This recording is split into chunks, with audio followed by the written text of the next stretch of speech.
Muy bien, pues entonces vamos a hablar de alergias. Es una visión desde la bioneuroemoción. Yo me llamo Ángela, vengo de La Coruña, y de vez en cuando, una vez al mes, suelo venir aquí a Asturias y paso consulta aquí también en el centro. Y bueno, si veis el título, es esto: cómo conseguir que la alergia solo sea un recuerdo del pasado, y que es posible, y vamos a ver cómo, ¿vale?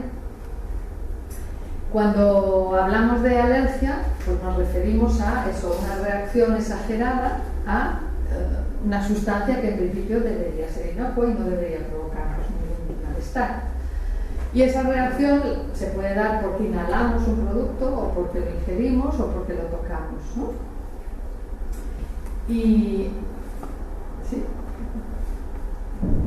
Y también, dependiendo a dónde van las reacciones que nos dan, pues hay diferentes opciones. Puede ser que tengamos la reacción en la piel, o a nivel respiratorio, a nivel de la garganta, o a nivel digestivo.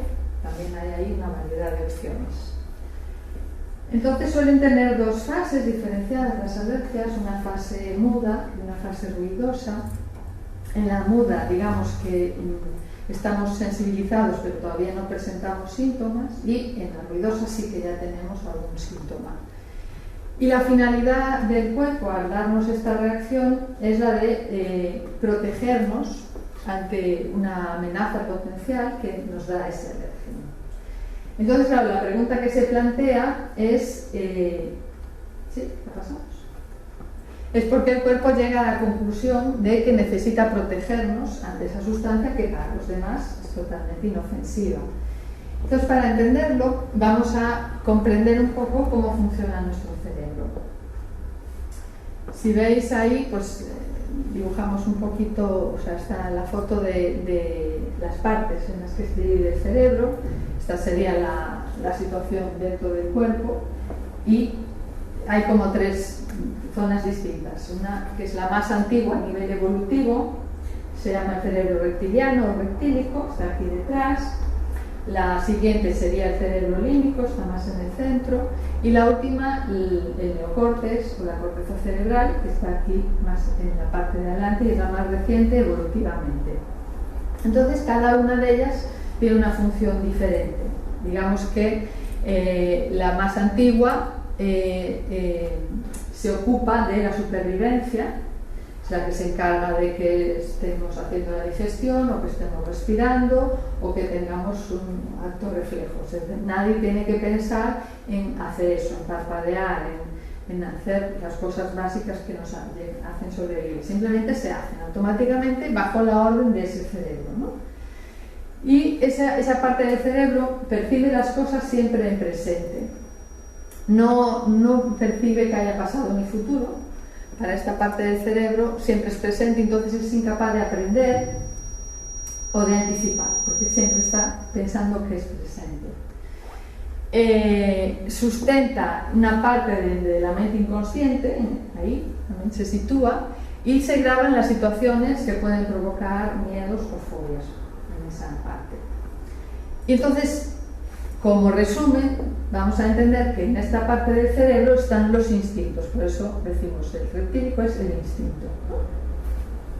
En la siguiente parte, en el cerebro límbico, es donde se gestionan las emociones. Esto de lo que se habla tanto, ¿no? Últimamente, de cómo influyen las emociones y cómo se gestionan, pues es en esa parte del cerebro. Entonces ahí entendemos que están esas 5 emociones básicas, que son la alegría, la tristeza, el miedo, el asco y la rabia, y sus derivados. Siempre se van a registrar y a gestionar ahí en esa zona. Y entonces el resumen de esa zona sería la emoción.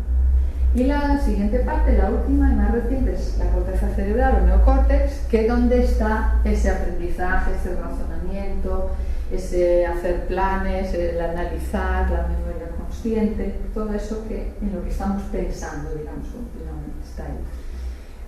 Y una de sus funciones, que esto es muy importante, es atemperar las emociones. ¿Qué quiere decir esto? Que si no tuviésemos esta parte que razona y que procesa, nos dejaríamos llevar muchas veces por la emoción, por lo que está en nosotros los cerebros. Entonces cuando decimos es que te mataría porque estamos sintiendo mucha rabia, estamos muy enfadados, acabaríamos matando. Y de hecho algunas personas lo hacen, y es porque no tienen esta conexión totalmente actualizada, ¿no? Porque al tenerla, esta parte que razona dice, no me puedo matar, no que me haya gritado tanto, ¿no? O me haya desordenado todo. Y entonces, esta es la parte más importante que hay que entender, que este cerebro límbico interacciona con la corteza cerebral y es el que hace que las emociones se puedan atemperar y calmar, ¿no? Vale. Entonces, dentro de ese del sistema límbico, ¿sabéis? Habéis oído hablar ahora de estas palabras que se usan mucho, ¿no? El hipocampo, el amígdala y todo esto. Entonces, vemos que justo en el hipocampo se fija en el espacio-tiempo una situación que yo viva a nivel emocional y que a veces puede ser traumática, ¿no? A eso vamos a llamarle el impacto emocional. Cada vez que yo viva un impacto emocional que no sé gestionar, se va a fijar ahí, en un espacio y un tiempo. Y en la amígdala es donde se fija la emoción y queda ahí muchas veces reprimida y sin expresar, y es a lo que vamos a llamar la emoción oculta, que queda ahí pendiente. Porque lo que caracteriza cuando vivimos una emoción es que quedamos como ofuscados, ¿no? Si os dais cuenta, mientras estáis en esa emoción de la rabia o del miedo, estamos en una ofuscación y no podemos razonar bien. Entonces estamos ahí como en un punto complicado, ¿no? Y viene dado por esto, porque en ese momento, mientras que la estamos viviendo y no se acaba de procesar con la parte que razona, no entendemos o estamos ahí en la confusión, ¿no? Bueno, entonces, esas situaciones emocionales que se van a grabar ahí en el cerebro límbico, cuando nos resultan impactantes, le vamos a llamar a eso un impacto emocional, ¿no?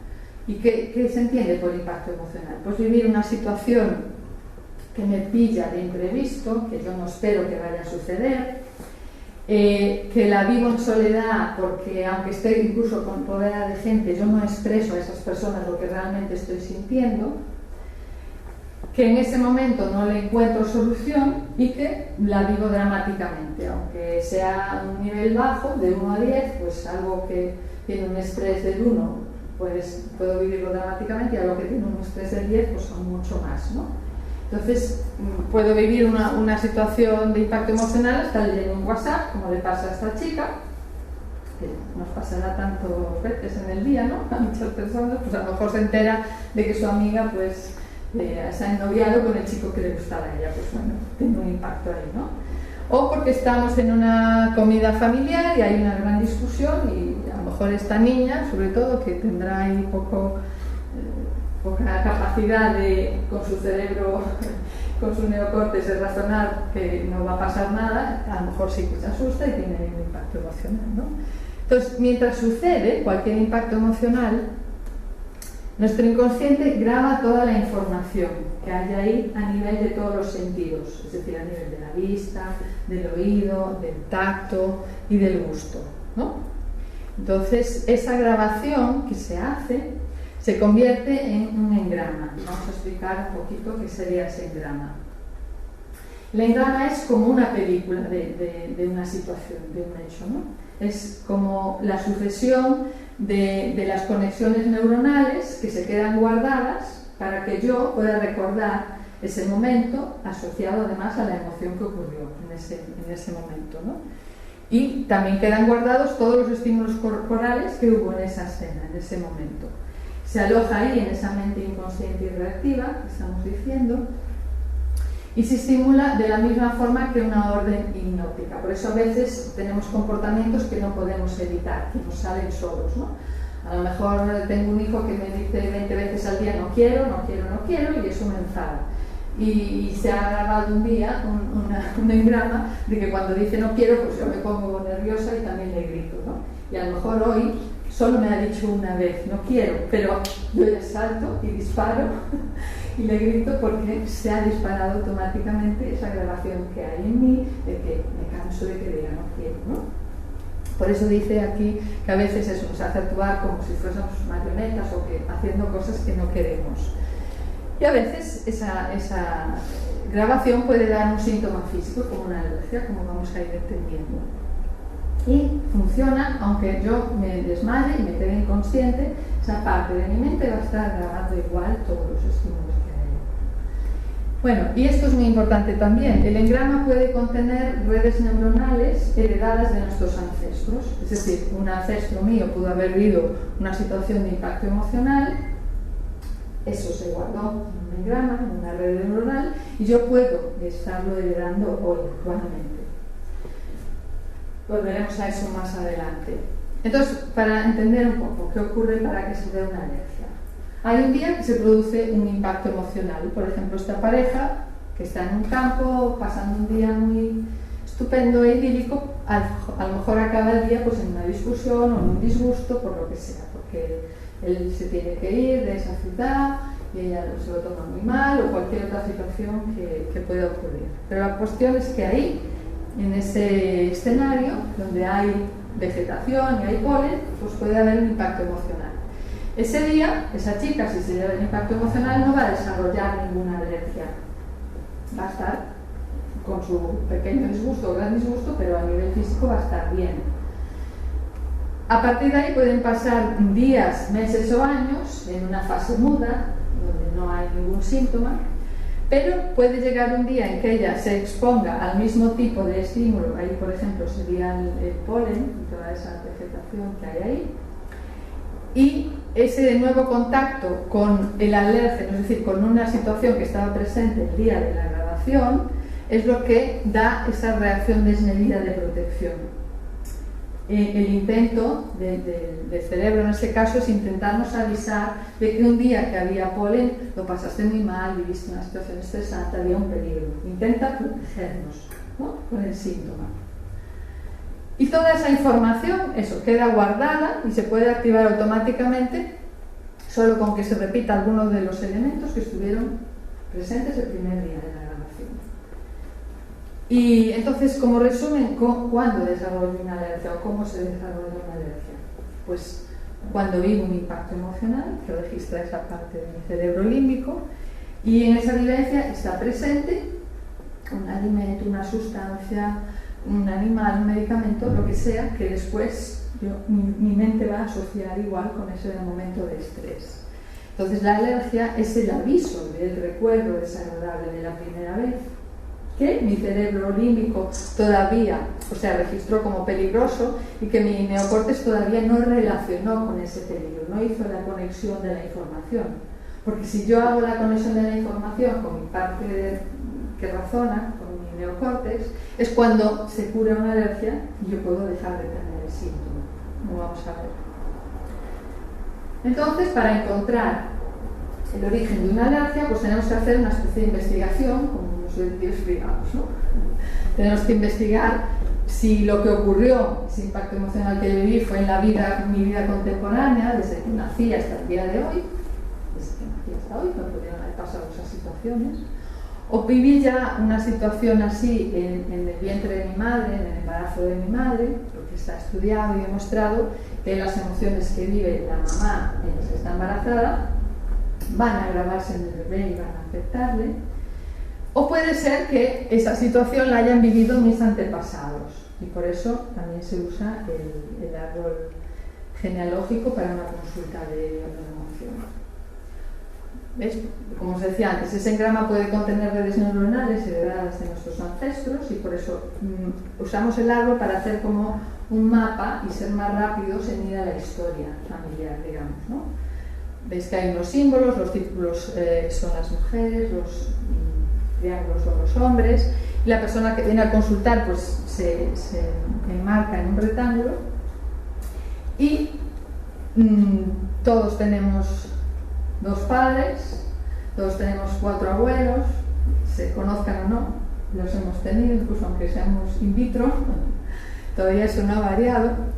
Entonces digamos que nosotros somos como un embudo en donde va desembocando todas las vivencias que hayan podido tener esas personas, y que algunas se guardan también con la pretensión de que nos sirvan, ¿no? La información se tiene que guardar para que nos sirva como especie y como forma de sobrevivir y de salir adelante. No sé si conocéis que hay unas mariposas monarca que hacen una migración todos los años desde Canadá, desde México a Canadá, y tardan 6 generaciones en llegar a Canadá. O sea, la primera mariposa que sale de México no es la que llega, sino 6 generaciones más adelante.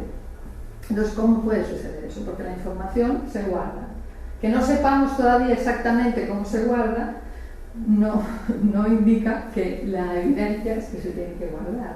Y para nosotros es lo mismo, la información se va guardando con la pretensión de que nos sirva, de que nos ayude a sobrevivir. Entonces, a lo mejor en una familia, si hay una ruina económica, se guarda un tipo de información, en otra hay un incendio y se guarda otro tipo de información, así sucesivamente, ¿no?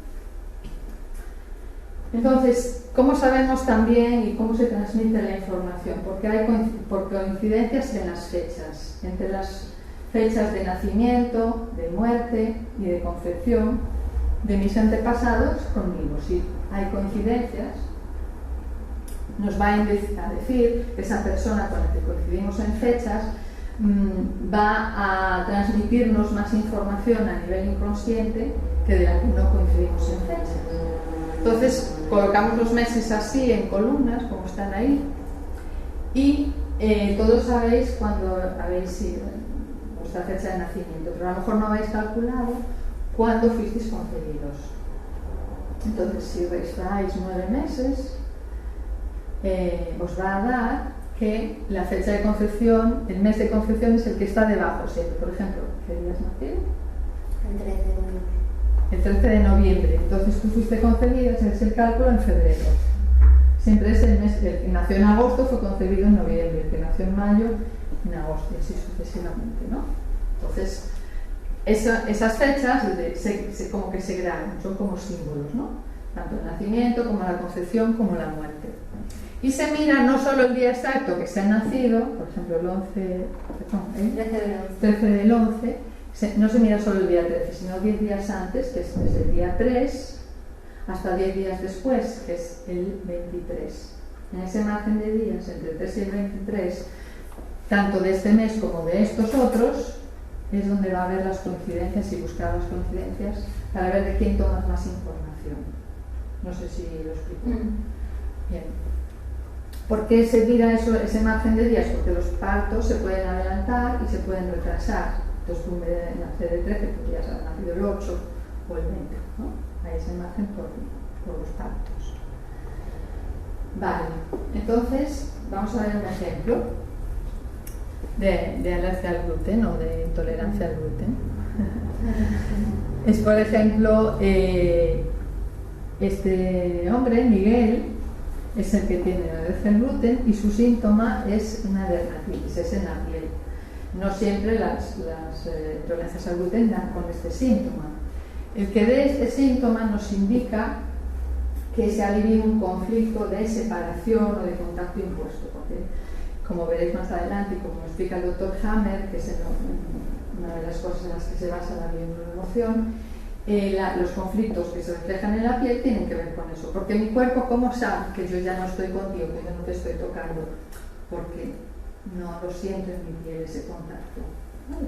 Entonces, ¿qué había pasado aquí, por ejemplo? Pues que Miguel, si os fijáis, es doble de esta abuela. Abuela es del 1 del 3 y él es del 10 del 6. Son dobles por fecha de concepción. Y a esta abuela le pasó una cosa, que es que su padre se fue a Cuba y no dio más señales de vida cuando ella tenía 6 años. Es decir, vivió un conflicto de separarse del padre, de no saber nada más de su padre a esa edad. Lógicamente eso le habrá marcado mucho su vida. Entonces su nieto, a la misma edad, tiene su alergia al gluten y con ese síntoma de la dermatitis. Es decir, tiene que ver con la situación transgeneracional que se ha vivido, y en ese caso también se da la circunstancia de que su padre también estaba viajando en esa época y él se sentía también separado porque el padre estaba poco en casa, ¿no? Pero había una situación también a nivel del árbol que se había guardado y que había sido dolorosa, digamos, ¿no? Y ese síntoma refleja eso, esa situación que se ha vivido y que aún duele, digamos, en la familia, ¿no? Y entonces, como resumen de esta parte, entendemos que las alergias pueden ser según el alérgeno que las provoca, el alimento, la planta, el animal, los elementos como el agua, el sol, y hay una correspondencia con el canal que va a estar predominante en la grabación. Puede ser la vista o el oído, el tacto, entonces según donde predomine el canal es ahí donde voy a tener el síntoma, digamos, ¿no? Entonces, para tener una alergia simplemente tiene que haber la presencia de ese objeto o animal o alimento, el día que sucede ese impacto emocional. Entonces, por eso hay tantas variedades.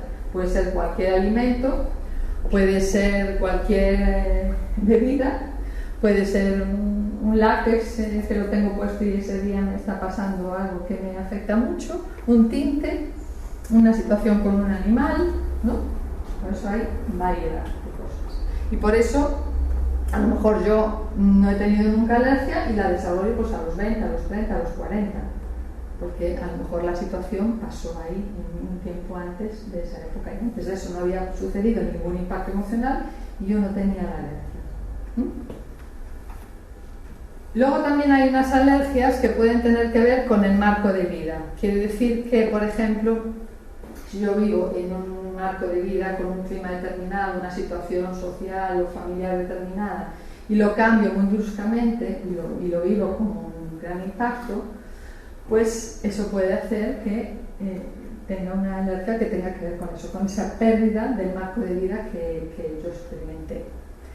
Luego hay un marco estacional, pues por ejemplo, que tengo mi primera vez la alergia en primavera, pues en cada primavera es cuando la voy a volver a tener, porque la primera vez que sucedió aquel impacto emocional era primavera, por ejemplo, ¿no? Y luego el marco simbólico quiere decir que si yo, por ejemplo, estoy acariciando un llavero de un gato, como está en la foto, mientras estoy viviendo esa situación difícil, puede que yo desarrolle una alergia al gato real, porque para mi inconsciente, que es muy literal, él ha registrado gato y no sabe que el gato no estaba de verdad, pero sí que estaba la información gato.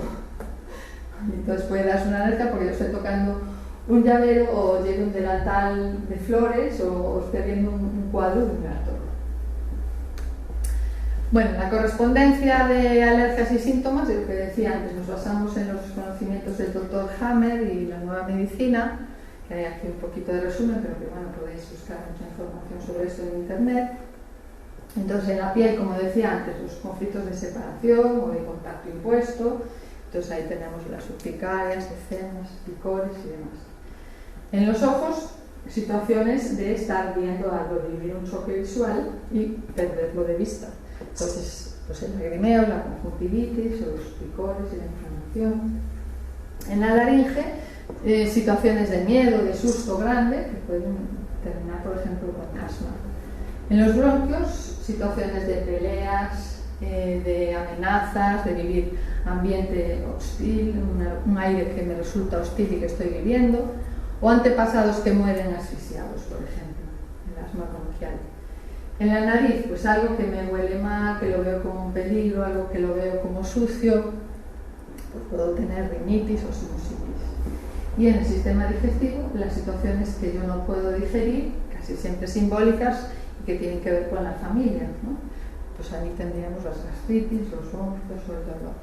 Así que ese síntoma se presentará dependiendo de ese sentido más activo durante la grabación y de cómo lo vive la persona. Va a estar la correspondencia con la zona del cuerpo. Entonces, vamos a ver un ejemplo de esta pareja que está cenando, o parece, ¿no? Hay un entorno idílico, y ella parece que está tomando piña, un cóctel de piña, y bueno, beben vino y hay un olor a jazmín ahí en ese lugar, ¿no? Vamos a suponer que se llama Marta, esa chica, y se pueden dar múltiples opciones. Por ejemplo, Marta desarrolla alergia a la piña unos años más tarde mientras hace un crucero con su nueva pareja. Es decir, ese día no tiene alergia, solamente vive una situación de impacto emocional con su pareja. Entonces, pasa un tiempo, vuelve a tener otra pareja y está en un entorno parecido y se toma el cóctel de piña y ese día que desarrolla la alergia. Otra opción, Marta está embarazada y tiene un hijo con alergia a la piña desde pequeño, porque ya vivió dentro de la mamá ese impacto asociado al sabor de la piña. ¿Sí? La tercera opción, Marta es mi abuela y en ese momento está embarazada de mi madre, y entonces mi madre y yo tenemos alergia a la piña. Sale el bebé con alergia y la siguiente generación también, ¿no? Marta es mi abuela y está embarazada de mi madre. Mi madre no tiene alergia a la piña, pero sí, puede haber un salto en las generaciones también, ¿vale? Y bueno, donde digo piña, pues puedo estar diciendo vino o cualquier otro alimento, lógicamente. Marta es mi abuela y está embarazada de mi madre. Mi madre tiene una dermatitis alérgica en la mano, porque es en la mano donde se perdió el contacto, donde yo echo de menos inconscientemente el contacto. Y en cambio yo alergia a la piña, ¿no? Ahí ya nos repartimos las grabaciones. Bueno, y ahora ya vemos unos ejemplos. Por ejemplo, alergia a la leche, consulta la madre por la alergia de su hijo de 10 años a la leche desde que tiene 8 meses. Bueno, en los casos de los niños, mientras que son pequeños, no es necesario que se haga la consulta con los niños, sino que, como casi siempre está relacionado con situaciones emocionales que han vivido la madre, viene la madre a la consulta y es cuando se puede solucionar la alergia en el niño. Entonces, esta madre vivió con mucho estrés el momento de finalizar el amamantamiento y tuvo que volver a trabajar mucho antes de lo que quisiera, y el bebé pasa 5 días con la madre de ella, con la abuela, para pasarse al biberón, porque es la forma en que se le ocurre a ella, porque tenía tanto estrés de tener que apartar al bebé de la alimentación suya, que dice, bueno, pues sabes, dejándolo 5 días con mi madre, a ver si así lo consigo, pero claro, vive con mucho estrés todo ese proceso. Entonces, el niño también percibe ese estrés y ahí comienzan sus diarreas.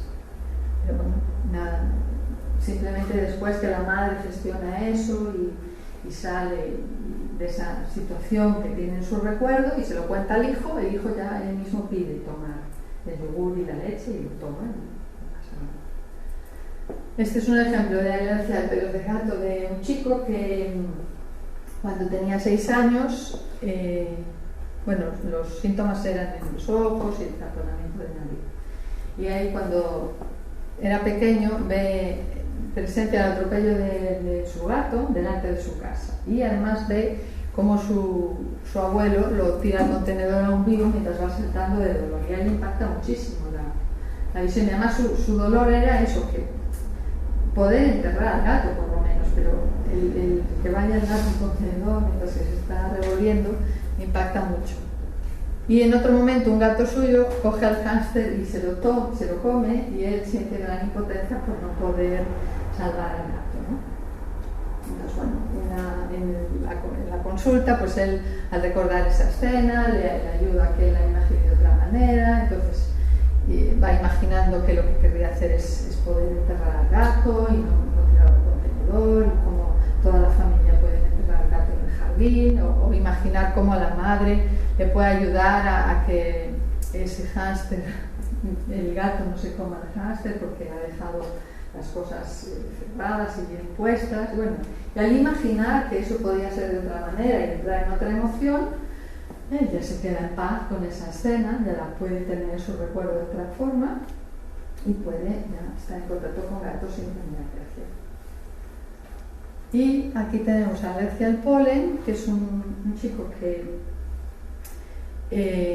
vivía en México y se traslada aquí a España, y es aquí donde le empieza la alergia, porque vive un gran choque, ¿no? Por el cambio de vida que tiene que hacer. Como explicaba antes, es un cambio de marco de vida al venirse aquí, y comienzan los síntomas la primavera que pasa aquí, y se da la situación a nivel de su vivencia familiar, que sus 4 abuelos habían vivido el desarraigo, habían tenido que cambiarse de lugar de residencia, también viviendo un estrés y un dolor por eso, ¿no? En ese caso también influye, ¿eh? Entonces, ¿Puedo convertir mi alergia en un recuerdo del pasado, que es lo que os decía al principio? Pues sí, pero pasando por unos pasos determinados, ¿no? Identificando esa escena inicial donde estaba el estrés y donde hubo un conflicto, gestionando la emoción que se estaba presente ese día, el día del impacto, y comprendiendo y liberando el mismo tipo de situación que hayan podido vivir algún antepasado, e instalando recursos para vivir esa situación hoy con paz, y tanto en el pasado como en el presente. Entonces, si conseguimos pasar por esos pasos, pues pondremos una señal de stop a esa alergia que tenemos. Es bastante fácil y a la vez complicado porque hay que ponerse a ello, pero se puede hacer. Y hasta aquí lo que os quería contar. Bueno, aquí con una foto, pues eso. Yo puedo haber sido una niña que tuve alergia al polen ya desde pequeña, pero puedo hoy sanarla, aunque sea la adulta. Y puedo ser un niño que tiene alergia desde pequeño, pero sanarla también siendo un niño. Es decir, las edades no influyen en esto. Lo que influye es detectar cuál fue la primera situación que se vivió, gestionarla y cambiarla. Y eso, sí, hasta aquí es lo que os quería contar.